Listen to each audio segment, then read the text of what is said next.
Hey guys, welcome back. This is Tiggy Maximus with episode 180 of the Tiggy Maximus talks on YouTube.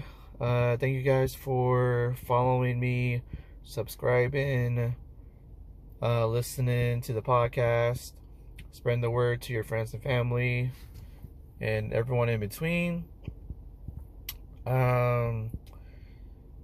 Also, if you guys been donating to the podcast, there is a link on my Spotify episode where it takes you to a window and it'll allow you to donate to the podcast. There's also a link on my YouTube episode where if you either click on it or copy and paste the link, it will take you to the Spotify link that will allow you to donate to the podcast if you follow the link within the episode. So if you guys do that, anything's appreciated. On episode 180,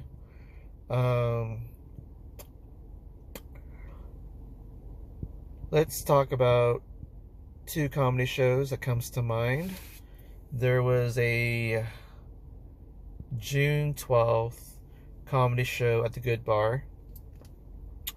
It's from the Cackles comedy, and the headliner was Daniel Webb. I've actually seen Daniel Webb before. He was the opener for Margaret Cho at the Mic Drop, who I saw back then. So it's coming back to me now. The other show I'm going to talk about is Ellis Lynn's show, the Friday Night Shindig at the Turquoise Europa Cafe on June 14th. That one, I guess you could say the headliner for that one was actually Pamela Wardrip. So, good stuff, guys. So let's get into it for episode 180. Okay.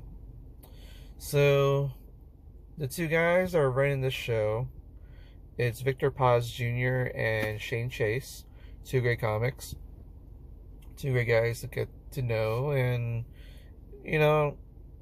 they know good comedy and they really put on a great show. Now I know that the comics that went up, they're all great comics. I've seen them before. One little thing though, just a little tiny thing, and that's just maybe just me. And I don't know, maybe it's just probably better to have like maybe, I don't know, either like a partition or if you're gonna do a show while there's business being conducted for the restaurant bar, I figure that people at the bar they're very loud and chattery, but it kind of takes away from what's happening on stage. And for the people that have been wanting to listen to the comedy, the problem is, and I saw this right in front of me, there was like two ladies sitting in front of me, and well, I think they might have had the same problem that I did. And guys, I actually can't listen that well in my left ear for some reason. I think it's clogged up, but I eventually will find a solution to fix that, because I don't think I'm deaf in one ear. I just think that there's just like, earwax build up or something, and it got to a point, because I'm 41 now, it got to a point where I can't hear out of my left ear. So, um, so with that being said, I really want to listen to the comics tell their jokes, but at the same time, I'm trying to filter out all the chat, the bar talk at the bar. And as a comedy fan, I really don't want to be doing so much mentally to try to not only focus on the comics, but then like you can't help it but hear all the bar talk going on, because they're pretty loud. So you have two different volumes and two different talks happening at the show, but from what I can tell, a lot of the jokes did pretty well for most of the comics that went up. The first person that went up, I believe, was Pedro Young. Guy was pretty funny. Um, I know he talks about dating, and I remember there was a bit that he talked about splitting the bill, and that got a lot of laughs from what I can tell from the front, the people in the front and to the side, and the people sitting very close to the stage. And I remembered it from where I was sitting. I was sitting at that really big long bench that's at the back of the bar, where all the bar seats are. I'm sitting right in front of the bar, really, and as I'm sitting in the back, and in a way, it's probably a good idea that I sit there because, for one, it gives me a gauge of how well I can listen to the stage from where I am. But at the same time, if I'm standing by the bar, I want to see how well can I hear the stage from where I am. It might be just more of a design where if there's a way that if you really wanted to endorse doing a comedy show while having business hours, doing conducting business for the actual restaurant establishment, maybe in the future, if they were going to redesign that room, maybe have a way to kind of partition the bar from the stage audience area, because it just makes a lot more sense that if you really want to focus on actually doing, like, shows, and you want the audience to enjoy the comedy show, you should either set rules that you can't talk that much at the bar, or just simply you got to put up a petition. But I'll say that Pedro Young, from his based on his jokes and how the crowd was reacting to him, I would say he was a um, let's say 8.4 out of 10. The next person that went up, I believe it was Dee Dee Steps, and I've seen her before quite a few times over the last, give or take, 3 years. And what's great is that after this show, we finally actually talked. um, and it's weird how we kind of missed each other over the 3 years, but she's really great. She's funny. She always likes to talk about basically, dick pics and dating, and I want to say she had talked about Brazilian wax, probably. um, Talking about basically dating women. Um, and the thing about when guys like do that thing where they try to, I guess it's like a move where guys, they like try to air out their legs or something, or their balls, and they do it very subtly in front of people. And then, she's asking, why do guys have to, like, do something with their pants and then with their legs and their crotch to kind of, and I would say, like, my first thought is just to kind of, unstick our balls from our legs and thighs and kind of give our junk down there some air to breathe. That's my guess. But that was some fun stuff. Plus the fact that, Dee Dee does talk about stuff that actually relates to a lot of us guys. Um, Dee Dee, I would say she was a 8.5 out of 10.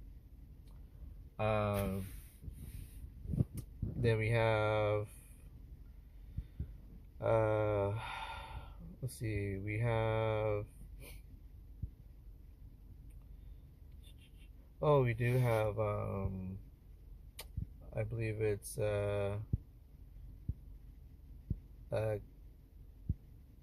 Antoine Tobias. Funny guy. I got to see him before. He was on the Lin Sun show at the Comedy Store before. That's how I remembered him. Um, I remembered he had a joke about something about his dad, and then he talked about the weird, like, I don't know, it was like a high five thing or something, and then I don't know, it was something about related to sports, and his dad. So, um, but overall, he kind of brought the energy, and that's pretty awesome that he did because uh, uh, it got me into his set, and I realized that for a guy who's also kind of out of town, but I'm glad that he showed up, and I'm glad I went because um, the crowd was reacting to pretty much most of the set, and I'm glad that they did because he's a funny guy. I wanted to say that Antoine Tobias, I want to say he was a 8.6 out of 10.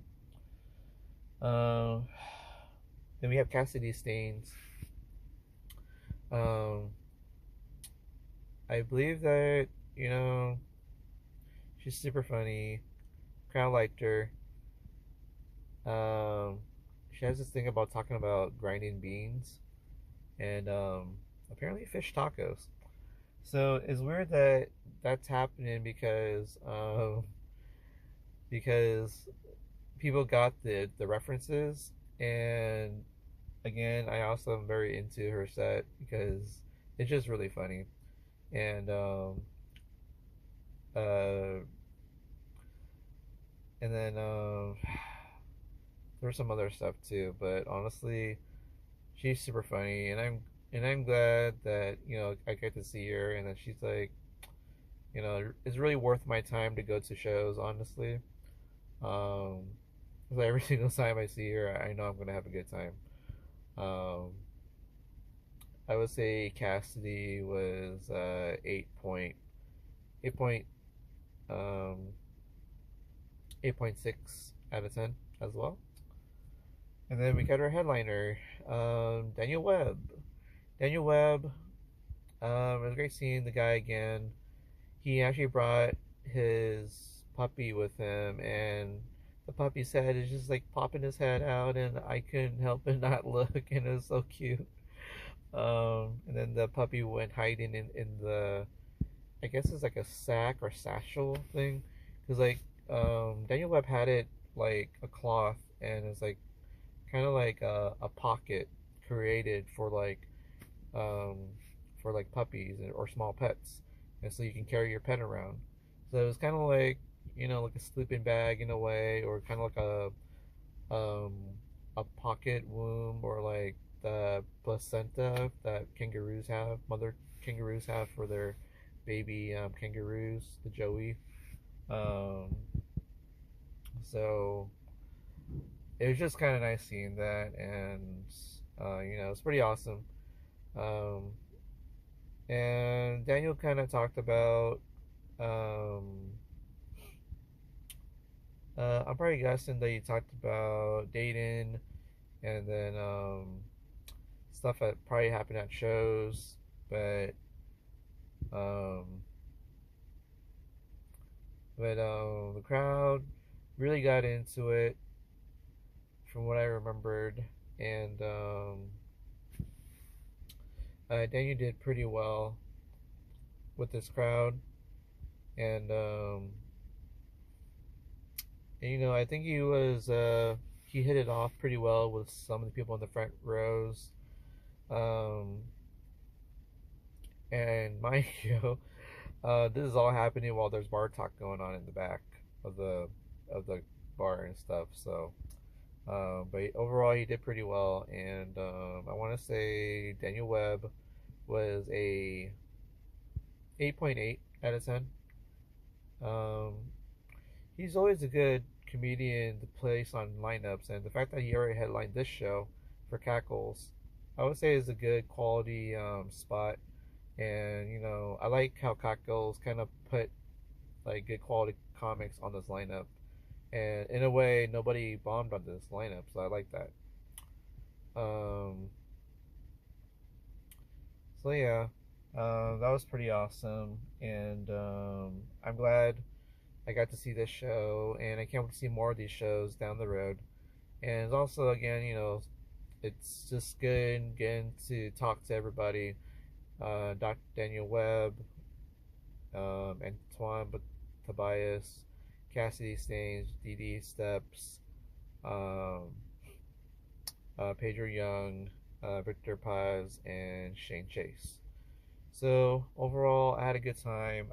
I felt like I didn't waste my time or anything because I know that this group they put out great shows, and honestly, I like going to shows knowing that I'm going to have a good 2 hours of fun listening to comics and how I can instantly relate to everything they're going to say. So keep up the great guys. Keep up the great work, guys. Everybody, especially at Cackles and all the comics that were on the lineup. Keep doing what you're doing, and you're probably gonna see me very soon. Um, I did go to this great comedy show produced by Ellis Lynn. Um, uh, it was at the Turquoise Europa Cafe. Um, I would say that show didn't do too bad, and it had a really big crowd this time. It had like probably 30, 40 people, which is a good turnout. It's just getting more popular. And um, show started with Ellis Lynn. Um, she did her set, and um, she has some funny jokes. Some other stuff, I guess it didn't hit as well as I would hoped with this crowd. So I would say like about her entire set, I would say like maybe 30-40% of it probably got some reactions, some good laughs out of it, but the other like 60% or so, I guess it just kind of missed with the crowd. But honestly, she's hosting, and this is probably her last show. Um, uh, Maybe before she leaves for where she's going to, the Orange County. So she's leaving San Diego, but she said that she probably will come down probably once a month for the shows, but we'll see. Um, Overall, I would say that Ella Lynn, she was a um, 7.25 out of 10 for a comedy. Um, then I believe we have Josiah Moreno. Um, he has some really funny jokes. He had done pretty well. Um, Crowd was starting to like some of the stuff that he was saying about the second half of his set, from what I can tell. Um, he might have started just a little bit slow, but then like it picked up as the set went on, and I would think he got more reactions as he got into the second half of his set. So that was pretty awesome though, and um, Josiah Moreno, I would say he was a 8.5 out of 10. Um, then we had, I guess you could say, it was more of like a pop in, and this is by a guy by the name of Charles or Chuck. He wanted to try out his hand in comedy, and he brought up some notes. He wanted to tell stories. Um, some of it had a punchline to it, and then others just more like storytelling. Um, but I guess what I remembered is that the ladies in the back of the restaurant cafe at the Turquoise Europa Cafe, they said that we can't hear you in the back, and then Chuck Charles had spoke up louder, and then just finished his storytelling. Um, so with the storytelling though, I I had a hard time picking up on it though, and at the same time, I didn't hear much laughs from his, but maybe a couple of chuckles.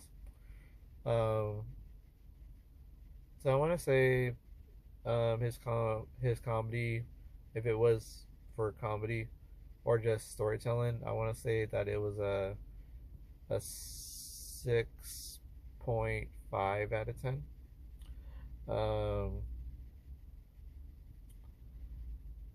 and then there was McKay Bushnell.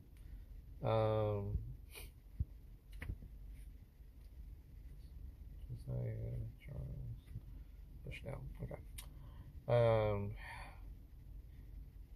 I did remember that he talked about Dayton in his set, but he kind of had this thing about occasionally, and then it was just more like telling his parents how he's doing in comedy, or is he getting paid for shows? And he says occasionally. Um, so he's just kind of like putting those two things together, and then it got some chuckles. Um, but I guess that was probably the best part about his set was just them occasionally though. Um, so I would say his comedy was probably 7.9 out of 10. Um,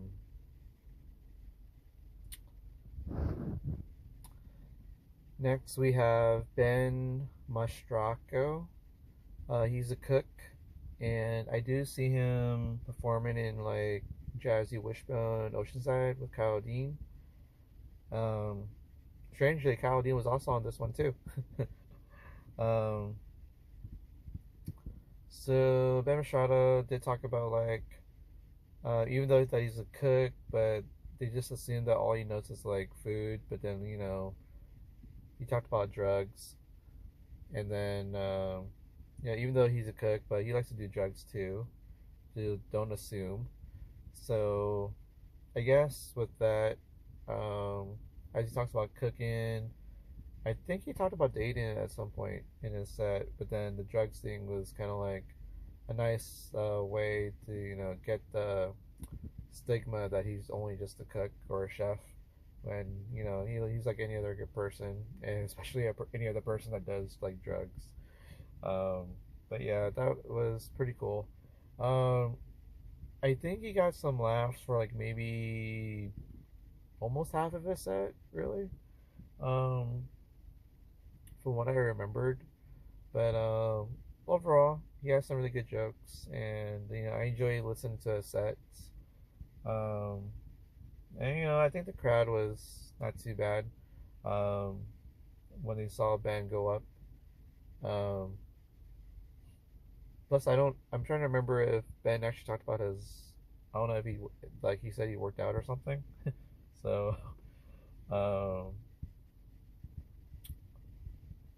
um, so I want to say that Ben Mastracco, he was I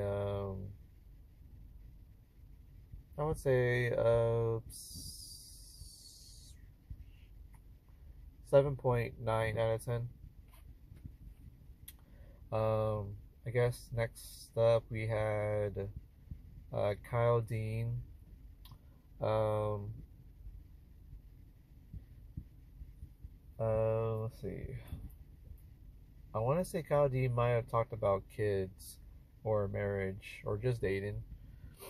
Um, Plus, he kind of referenced the portraits in the back, and I want to say he mentioned something about OnlyFans with the lady in the portrait. But yeah, it was some funny stuff, and I think that might have been the best part of his set, was just talking about the portraits.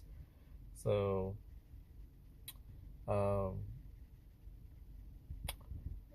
crowd really got into the portrait thing, and it's kind of like a great way to kind of like talk about the stuff that's around the room. So Kyle Dean, I want to say, was 8.1 out of 10.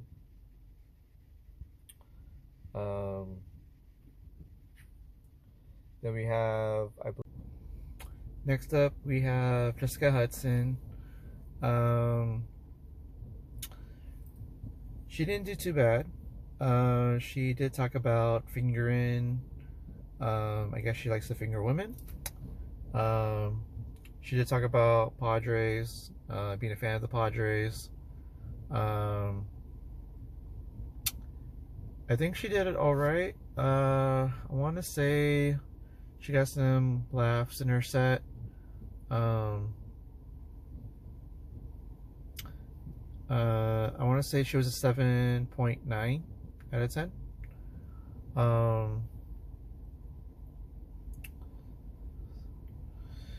Um, let's see. Then I believe we had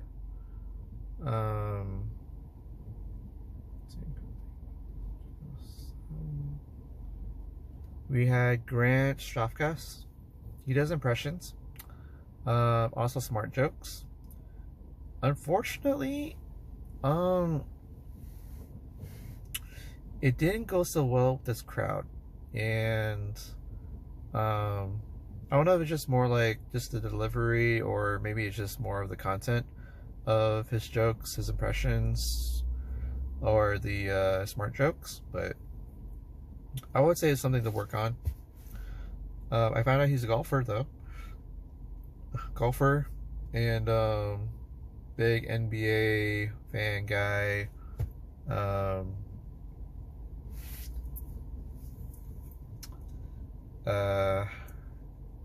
I'm trying to remember if he's a Celtics fan. I'm a Lakers fan. So, but he's a cool guy outside of comedy.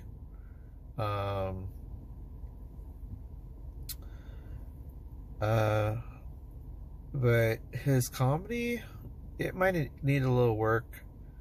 I want to say he was a 6.5 out of 10 for his comedy. Crowd's very chill, gotta say. Next we have Mimi Harris. She likes to talk about Dayton and PB in Boston. Tom Brady references, sports bars. She does like talking about Cox and DoorDash. Some of her stuff she talked about. I think her best bit that she did, I think it was the Apple Pay and the double tap, smacking the ass. Talking about her vibrator. Something about vibes.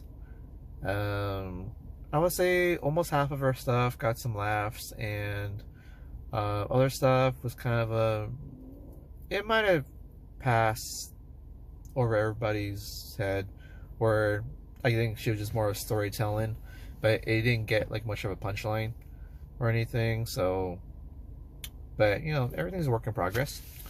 I mean, crowd liked some of her material, and some others might need some work. So, but overall, I would say that Mimi was a 7.5 out of 10 for her comedy. Then we have our headliner, Pamela Wardrip. She's really good. Crowd liked her a lot. She talked about, she took I guess it was like an aptitude test. The aptitude test will test what you're really good at and what you're destined for, and I guess she realized that she's gonna be good with dancing and theater, and so she's gonna be either a I guess Broadway musical star, or she's gonna be a stripper.